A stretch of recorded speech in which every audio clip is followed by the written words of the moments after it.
నేను గతంలోనే చెప్పిన మీ డిఎన్ఏకి అంటే బీజేపీ డిఎన్ఏకి బీఆర్ఎస్ డిఎన్ఏకు పోలికలు ఉన్నాయి. మీరు వాళ్ళు ఒకటే అని ప్రజలు నమ్మే మిమ్మల్ని పాతాళంలోకి తొక్కిండ్రు. మీకు వాళ్ళు సంబంధాలు కాళేశ్వరం నుంచి మొదలు పెడితే ప్రతి పథకంలో ఉన్నది, ప్రతి అవినీతిలో మీ పాత్ర ఉన్నది.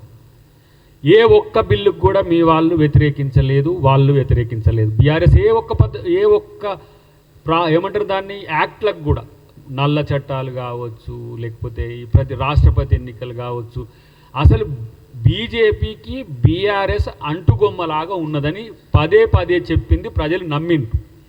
ఇప్పుడు కాంగ్రెస్కు బీఆర్ఎస్ని అంటగట్టాలని చూస్తున్న మీకు నిజాయితీగా నీకు దమ్ముంటే ఇది ఎవరి మధ్యన డీల్ జరిగిందనే విషయం, డీల్ ఓకే అన్నావు కదా, ఎక్కడ జరిగిందో చెప్పే ప్రయత్నం చెయ్యి. ఇట్లనే గతంలో కూడా ఒక కారు కూత కూసి అంతా ఏమైందో నీకు తెలుసు.